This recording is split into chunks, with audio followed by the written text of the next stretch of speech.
Bismillahirrahmanirrahim. Alhamdulillahirabbil alamin. Kembali kita membaca kitab Al-Jami' al-Ibadatillahi Wahdah.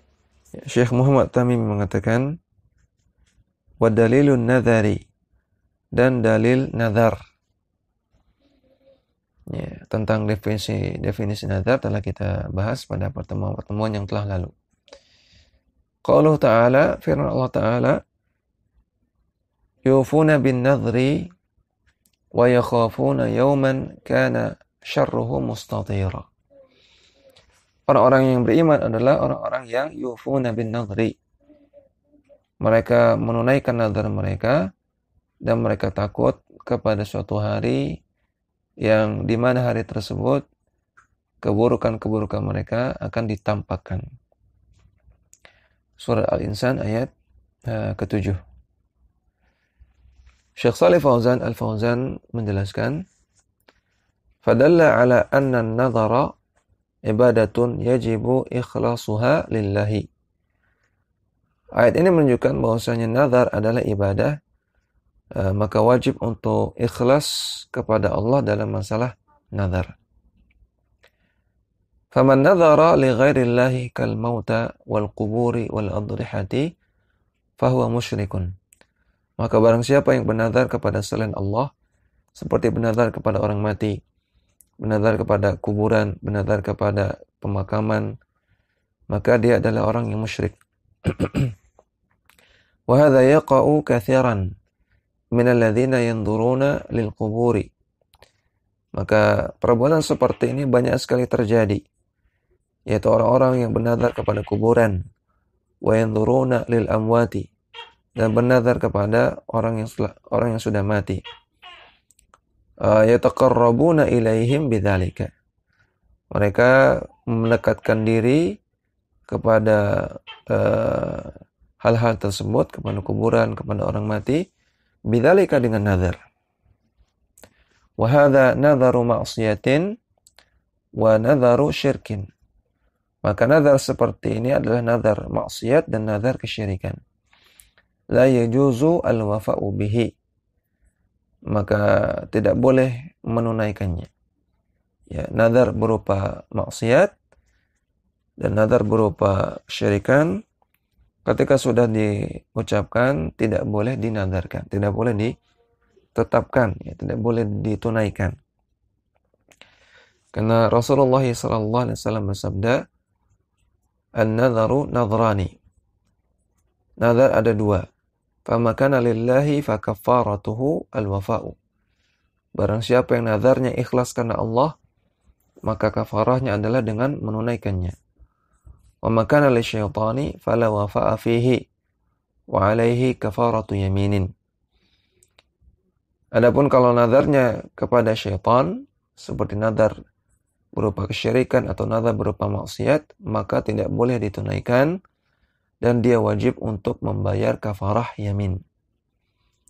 Hadis riwayat Al-Baihaqi disahihkan oleh Syekh Al-Albani dalam silsilah sahihah. Maka nazar berupa maksiat atau kesyirikan tidak boleh ditunaikan, namun harus membayar kafarah yamin. Kafarah yamin, kafarah sumpah, yaitu dengan memberikan makan 10 orang miskin, atau memberikan pakaian 10 orang miskin, atau jika tidak bisa maka membebaskan budak. Jika tidak bisa maka puasa 3 hari tidak harus berturut-turut.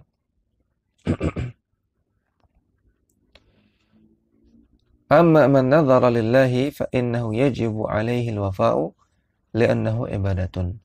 Adapun kalau bernazar kepada Allah, maka wajib untuk ditunaikan karena itu adalah ibadah. Kemudian Syekh Muhammad At-Tamimi mengatakan wa dalil khawfi, dalil khawf. Qauluhu ta'ala, firman Allah Ta'ala, innama dzalikumu syaitanu yukhawwifu awliya'ah. Yang demikian itu adalah syaitan yang berusaha untuk menakut-nakuti wali-walinya. Fala takhafuhum wa khafuni in kuntum mu'minin. Maka janganlah kalian takut kepada mereka, takutlah kepada aku jika kalian benar-benar beriman. Surah Al-Imran ayat 175. Syekh Shalih Fauzan mengatakan, lamma tawa'ada al-musyrikuna Rasulullah sallallahu alaihi wasallam wa ashabahu ba'da waqi'ati Uhudin. Ketika orang-orang musyrikun mengancam Rasulullah sallallahu alaihi wasallam dan para sahabatnya setelah peperangan Badar. Wa qalu, dan mereka mengatakan, inna sanarji'u ilaikum wa nasta'silukum. Kami akan kembali kepada kalian dan kami akan hancurkan kalian pada kesempatan yang lain. Ya, di peperangan Badar, kaum muslimin mengalami kekalahan. Ya, sampai-sampai Rasulullah SAW dikabarkan terbunuh. Namun tidak benar. Ya, namun Rasulullah SAW terpojok dan memang hampir terbunuh. Namun ketika itu Abu Sufyan yang ketika itu masih musyrik, ya, ketika sudah berhadapan dengan Rasulullah dalam keadaan Rasulullah terkepung dan terpojok, maka dia mengatakan, inna sanarji'u ilaikum wa nasta'silukum. Kami akan kembali kepada kalian dan kami akan hancurkan kalian pada kesempatan yang lain. Ya. Kemenangan yang kami dapatkan pada hari ini adalah sekedar balas dendam atas kekalahan kami di perang Badar. Ya, maka Rasulullah tidak dibunuh ketika itu. Ya, namun mereka mengancam, ya, kami akan kembali dan kami akan hancurkan kalian. Fal mu'minuna ma zadu ala an qalu. Maka kaum mukminin yang mereka katakan tidaklah lebih dari perkataan hasbunallahu wa ni'mal wakil. Cukuplah bagi kami Allah sebagai penolong, dan wa ni'mal wakil, dan cukuplah bagi kami Allah sebagai sebaik-baik tempat bergantung. Surat Al-Imran ayat 173. Yani nahnu na'tamidu 'ala Allahi wa la yuhimmuna tahdidukum aw wa'idukum. Maksudnya, kami hanya bergantung kepada Allah Subhanahu wa taala, dan tahdidukum, ancaman kalian, aw wa'idukum, atau ancaman kalian, la yuhimmuna, tidak membuat kami gelisah. Wa nahnu na'tamidu 'ala Allah Subhanahu wa taala. Maka kami hanya bergantung kepada Allah Subhanahu wa taala. Tsumma qala jalla wa ala, kemudian Allah jalla wa ala berfirman, innama dzalikum asyaitanu yukhawwifu awliya'ah. Itu adalah setan yang berusaha untuk menakut-nakuti wali-walinya. Hadza takhwifu innama huwa minasyaitan. Penakut-nakutan ini, ya, usaha untuk menakut-nakutkan ini itu dari syaitan hakikatnya. Yukhawwifu awliya'ah, yang mereka berusaha untuk menakut-nakuti walinya. Yani yukhawwifukum bi awliya'ihi. Ya. Maksudnya untuk menakut-nakuti kalian sebagai wali-wali Allah. Fala takhafuhum wa khafuni in kuntum mu'minin. Maka janganlah kalian takut kepada mereka, takutlah kepada aku kalau kalian benar-benar beriman. Hadza huwa mahallus syahidi. Inilah inti pendalilannya. Ya, mahallus syahid artinya inti pendalilan. Itu pada firman Allah Ta'ala, fala takhafuhum wa khafuni. Dan di sini Allah gunakan fi'il amr, perintah, khafuni. Takutlah kalian kepada aku. Ya, Allah perintahkan kita untuk takut kepada Allah, menunjukkan Allah cinta dan Allah ridha kalau kita takut kepada Allah, maka menunjukkan khauf itu adalah ibadah. Dalla ala anna al-khawfa naw'un min anwa'il ibadati yajibu an yufarridallaha bihi. Menunjukkan bahwasanya khauf adalah salah satu jenis ibadah yang wajib untuk diserahkan kepada Allah semata. Kemudian Syekh Muhammad At-Tamimi mengatakan, wa dalilur raja'i, dalil raja. Qauluhu ta'ala, firman Allah Ta'ala, faman kana yarju liqa'a rabbih falyamal 'amalan salihan wa la yusyrik bi'ibadati rabbih ahada. Barang siapa yang ingin berjumpa dengan Rabbnya, dengan Allah, maka amalkanlah amalan yang saleh dan janganlah berbuat syirik dalam beribadah kepada Allah dengan siapapun, terhadap siapapun. Surat Al-Kahfi ayat 110 atau ayat yang terakhir. Ya, maka dalam ayat ini Allah katakan, barang siapa yang ingin ketemu dengan Allah, ya, maka yang pertama, amalkanlah amalan yang saleh. Ya, amal yang soleh artinya amalan yang sesuai dengan tuntunan Rasulullah SAW. Yang kedua, wala yusyrik bi ibadati rabbih ahada. Dan janganlah berbuat syirik kepada Allah. Artinya bertauhid. Maka inilah dua syarat diterimanya amalan. Ya, dilakukan dengan ikhlas dalam keadaan bertauhid kepada Allah. Yang kedua, sesuai dengan tuntunan Rasulullah SAW. Syekh Shalih Fauzan menjelaskan, qala al-mufassiruna, para ahli tafsir menafsirkan, ma'naha wallahu a'lamu yarju ay yara rabbahu subhanahu wa ta'ala yaumal qiyamati fil jannati. Maksud dari firman Allah, man kana yarju liqa'a rabbih, maksudnya adalah berharap untuk melihat Allah subhanahu wa ta'ala di hari kiamat di surga. Ya, karena hanya penduduk surga yang bisa melihat Allah subhanahu wa ta'ala. Ya, bisa melihat wajah Allah subhanahu wa ta'ala. Dan bahkan tidak semua penduduk surga bisa melihat wajah Allah subhanahu wa ta'ala. Karena melihat wajah Allah subhanahu wa ta'ala adalah nikmat surga yang paling nikmat, yang paling tertinggi. Tidak didapatkan oleh semua penduduk surga, apalagi oleh penduduk neraka. Falyamal amalan salihan wa la yusyrik bi'ibadati rabbih ahada. Maka amalkanlah amalan yang saleh dan jangan berbuat syirik dalam beribadah kepada Allah terhadap siapapun.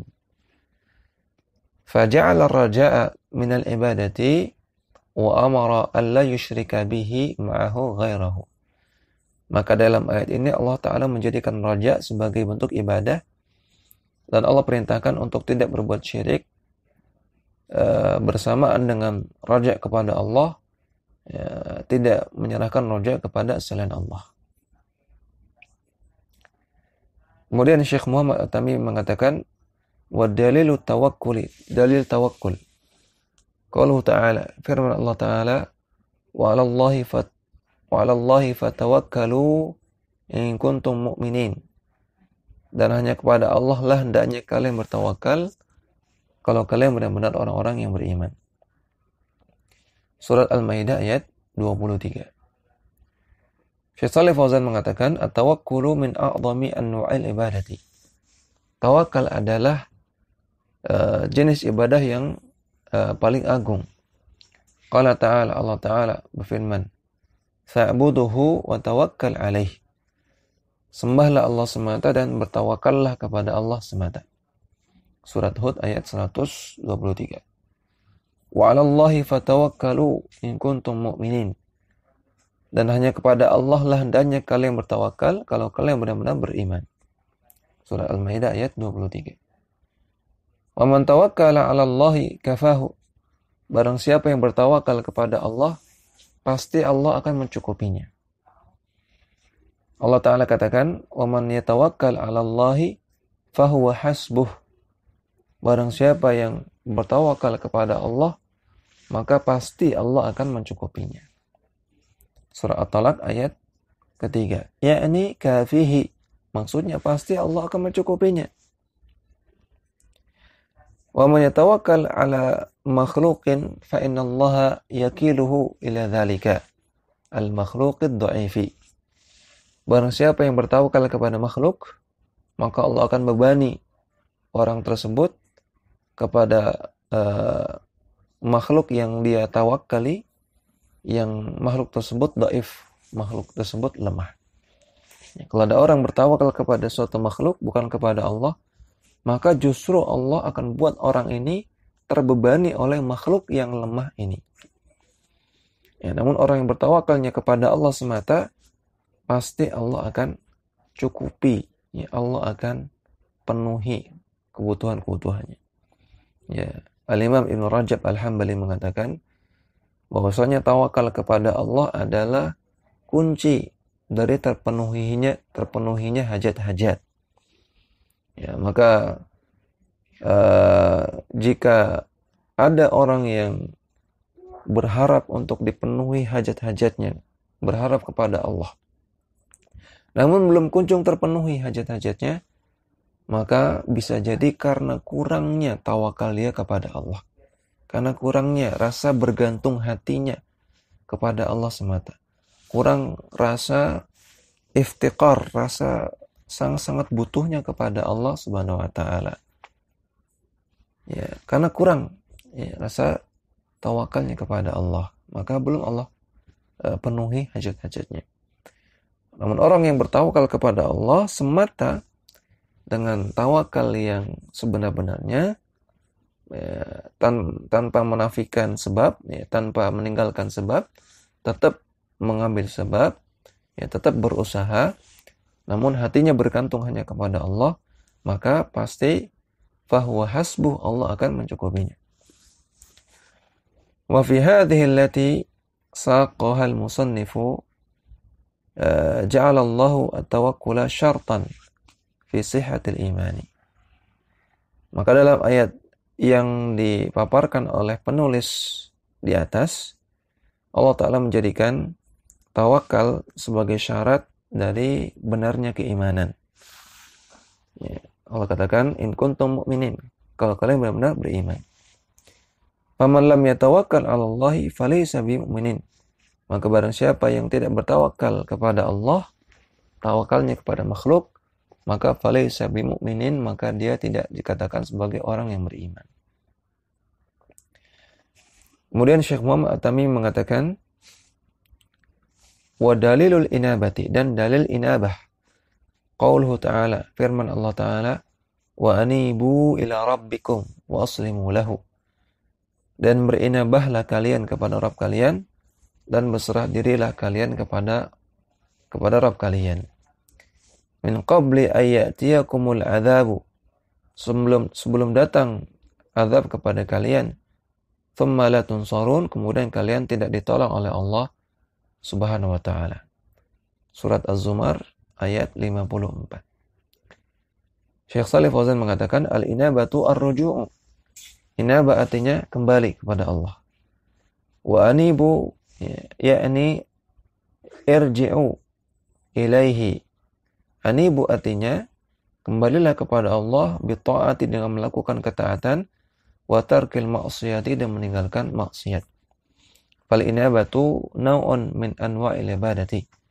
Maka inabah adalah salah satu jenis ibadah. Demikian yang bisa kita baca pada kesempatan kali ini. Wassallallahu ala nabiyina Muhammadin wa ala alihi wa sahbihi wasallam. Dakwah semampumu.